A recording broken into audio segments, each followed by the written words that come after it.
Whoa, it's the Sale Podcast.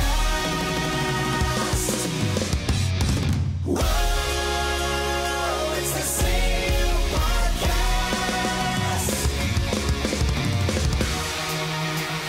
Yeah, Sale Podcast. This has been a wacky week, but it's also going to be a wacky podcast for Tuesday, February 27th, 2018. We're almost through February, Ian. Yeah, we are. He's also a Ferguson, and I'm a country of Pat, and we are in Castle Country. Someone out there said they hated when I say that. It ain't going to stop anytime soon. We got a lot of stuff lined up. We got a lot of stuff lined up to talk about. We're discussing... no, we're not going to be discussing Black Panther. We did that as an exclusive, so you missed that. You got to watch it on YouTube. But we'll be talking about legislation to tax M-rated games. That sounds like a great idea. The ESRB responding to loot boxes and in-game sales. A long-lost Donkey Kong game. Atari with another bad idea. Metal Gear Survive charges another week. Konami with more bad ideas. Chrono Trigger on Steam. Patreon Q&A. The first irritable Ian rant will be coming up as well. Ian, what's been going on? Has your week been as terrible as mine the past 7 days? It's been a Were you competing? It's pretty. I'm not gonna turn it into a pissing contest. My week's been it's been a pretty decent mixture of up and down. All right, mine was worse. Yeah, I'll let you have the worst. Yeah. I'll let you have the worst week. No, mine overall ended up pretty good. I mean, the bad news is that my abs have been particularly shitty again lately. Well, we have something that we ordered something to help cure that, though. Yeah, and I got it yesterday. Not a ball stretcher. Well, we don't know if it's going to cure it, and we're not sure what's going to happen, but I'm excited to try it because it will be good for my back one way or another. Sure. But we did order an inversion table for me. We ordered together like we were planning a wedding. It was cute. And it arrived, but I have not put it together yet. It showed up yesterday. See, here's the thing about Pat that people don't realize. They think I'm just a cold-hearted, asshole, which I am at times, but sometimes I care about people and I try to help them out. Yeah. Magnanimously. Pat will never admit this, but I think I'm one of the people Pat cares about the most. Well, let's not get nuts. Yeah. Anyways, so other than that, Vonnie and I had a really nice day off yesterday. Went and finally bought her bow. Got her a nice bow. Bo Dallas? Yeah, Bo Dallas. Yeah. Nerf bow and arrow. Bow. A real one. Yeah, a real one. And she's like super excited. She's already looked at like the ranges. She's probably going to go shoot tomorrow. And that's awesome. Olympics 2020, here we come. Yeah, we're gonna she's been wanting to get back into it for like 15 years, and she's super stoked. She went out, got her arrows. How did she get into it? Like through high school. Camp? High school had it? Through high school. Okay. In Mexico, or was it up here? Might have even been up here. Never heard of archery in high school. But I used to shoot too, just through like scouts and stuff like that. And because you were a Boy Scout? Cub. Weeblo. Up through Weeblos. Weeblos? Yes. Not Weebo. We be loyal scouts. That was the in Speaking between. of that, I just bought my Girl Scout cookies, the unhealthiest shit in the planet. But I love the Girl Scouts. I gotta find some. In any supermarket. Yeah. They have a s'mores cookie now, which fucking A. It's like candy. So I usually buy 4. I get 4 boxes for $20. You got to do the Samoas. I get like 2 Samoas, tagalongs, and I don't do Thin Mints. I pass Thin Mints. I'm not a big fan of. I mean, okay, I can eat. I like them. They're overrated. They're not the best. I like them, but you can get a reasonable analog year round in the Keebler grasshoppers. If you want to go that route, even though they do taste a little different. But I like the shortbread, the OG. Yeah. The OG cookie, the shortbread with the little Girl Scout. Those are great. Those are fantastic. And so are the lemon creams. Not a fan of the lemon ones. A little too sugary. Okay. A little bit too on the diabetes side for me on those. It's all you don't need the extra powdered sugar, in my opinion, on those. In my opinion. I know it's controversial. Let us know in the comments what your favorite Girl Scout cookie is. Who's a fucking asshole? You should like the lemon. I have a feeling we're going to get a lot of crap for saying we don't do Thin Mints. So, but that's like the hack I know. answer. Default answer. It is. Oh, you could freeze them. Did you know that? Oh no, I didn't. Circling back around real quick. But I used to shoot too through my my grandparents' hunt club. At a hunting club? It was called the Alabama Hunt Club in Buffalo, New York. But it wasn't like it was a shooting range. Anyways, so after getting Vonnie all this stuff and seeing her get excited, I was like, maybe I want to go back to archery. So I was like, well, if she stays into it for about, 6 months, I was like, I'm probably going to pick up a bow as well. Oh. It was fun. What do they cost? Like $100 for a decent one? About 150 for a decent recurve. Okay. A recurve is a style. Not a composite bow. No, I have no Those interest big in Brembo composite. ones that Yeah, neither takes does like she. 800 pounds of draw strength. Hunting is not the end result here. Just target shooting. So speaking of arrows, there was a great article about Brendan Fraser and what he's been up to. Oh. And it's pretty harrowing he was a pretty nice guy that got chewed up a little bit by Hollywood, and there was a Me Too thing where he was sexually assaulted by someone. And that kind of made him feel bad about that, and that combined with him not landing the Superman Returns role back in like 2003, I think they originally doing it, he was up for it, and he felt worthless because he didn't get that part. So like a combinations of factors made him step away, and plus there was a few movies he didn't make a good choice in doing some of those movies that he probably should have done. Yeah, but he makes like every movie he's like, fun. Yeah, he's the nicest guy. Like in the article confirms, like he's like the fucking nicest guy. My friend Jess loves Brendan Fraser, like collects his DVDs. So people are all getting on a side now that they said they want like what do they call it?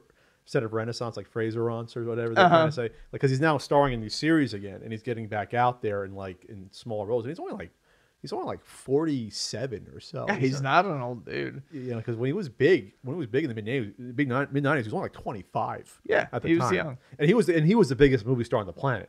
People forget for like a few years. He was gigantic, or one of the biggest ones. But one of the things is that he gets interviewed on, I guess he has like a ranch or a farm, and he gets frustrated about something. He says, "I gotta let some arrows fly." And he literally gets a leather.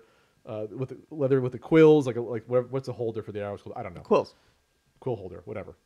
But quiver. It's a quiver.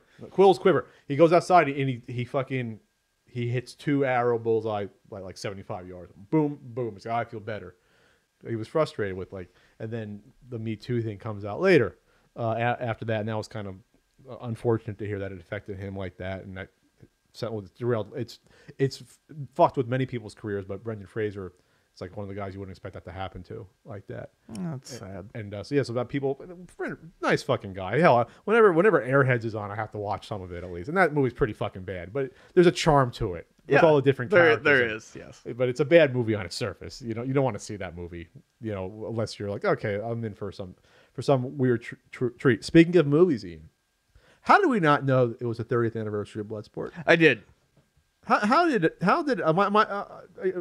Bloodsport badge going to be ripped off my chest in disgrace? I do have to say though, I only knew because February. Jean-Claude Van Damme announced it. He did. Yeah.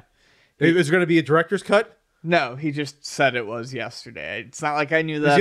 How do I not follow him on Twitter? That's a shame. That is problematic. That is problematic. That word for Pat is problematic. We had a conversation before about how I'm problematic. So Ian and I love Bloodsport, and I should have made this its own topic. We still had never had a Bloodsport topic really about the brilliance of that movie, but it made Van Damme a huge star. It wasn't his first movie, it was about his third movie. He had Black Eagle before that, and of course he had No Retreat, No Surrender, and then he had a minor role in fucking Electric. He had an uncredited role in Breakin' 2. Turn off your screensaver, Ian. Oh God! But anyway, so why is Bloodsport so great? Let me count the ways. It was a mainstay in terms of. That'll stop as soon as we load. It was a mainstay on TBS for years and years. It was shown a lot. Sure was. Also, I think maybe even TNT. And it was one of those first violent movies you saw on TV as a child, and it was fun. Yeah. It was absolutely fun.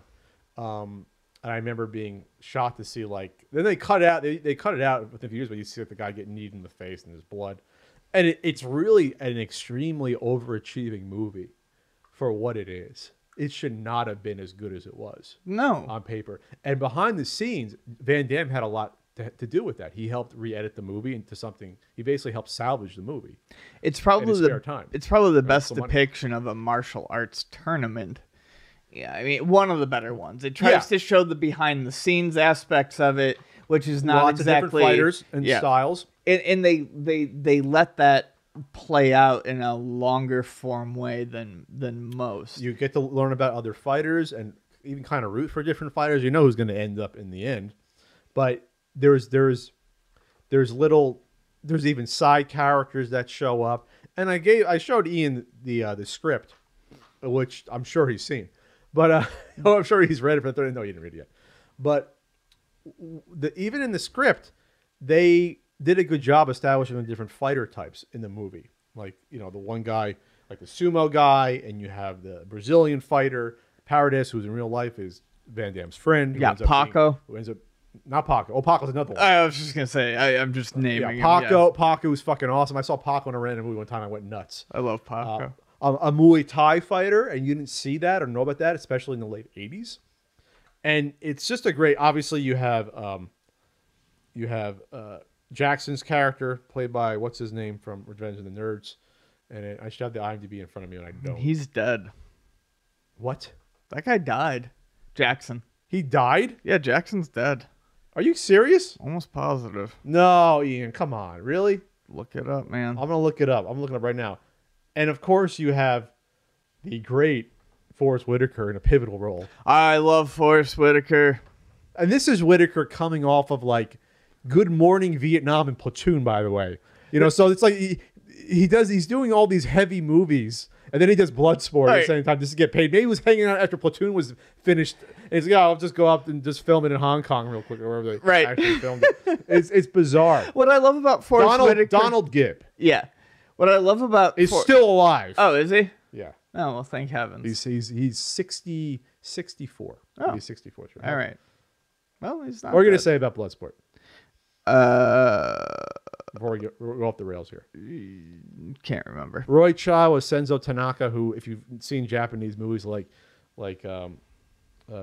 Tora, he's in that and a bunch of other ones. Mr. Lin is fantastic as their handler. Hensu is Mr. Lin. I'm Lin. I'm Lin. Yeah, Lin's the best. You Jackson? You look like a Jackson. So go fucking read the script, because there's a lot more with Duke's training and being friends with a Japanese kid. There's a lot more. Yeah. There's a lot more. You can tell how they had to cut it down and trim it down and make it make sense. Okay. That there's a lot more about the ninjutsu stuff. That's where you said the majority of the bulk of differences is, right? The first like 25 minutes. Yeah. Yeah. So anyway. So go watch Bloodsport. Here's the 30th anniversary. I want to see a director's cut or something. I want to see Van Damme do a commentary track. I don't think he's ever done a commentary track on the DVD's a bare bones one, I believe, even. Yeah. So I really should have listened to the soundtrack. Oh, you can. It's online. You can get it. Oh, I've got the German release of the vinyl soundtrack with the real Kumite, not the redone one. Yeah. Got the real original Kumite. Yes, it's got the real one. One of the most overachieving scores of a film I think I've seen. It's a great score for a cheesy 80s B-level Canon Films martial arts movie. It's almost, I say, near amazing score. On my own. Well, that's the soundtrack, but the score. The score's great too. And the score is fantastic. The best thing about the soundtrack is that it has like the score and the actual songs on it too. Like it's got both. Sure. So here's the Bloodsport. Deserved to make more money than Black Panther. By the way, Black Panther, we did a impromptu video recording, so we're not including it with this audio podcast. So if you listen to the audio version, go on YouTube, type in CU Podcast Black Panther, and we have a 40-minute conversation about it. 43 minutes. We went a little long on that. 43, really? It was a lot. I felt like that was like Civil War was like 20 something minutes. We talked about that. Yeah, Black Panther deserved it. It did.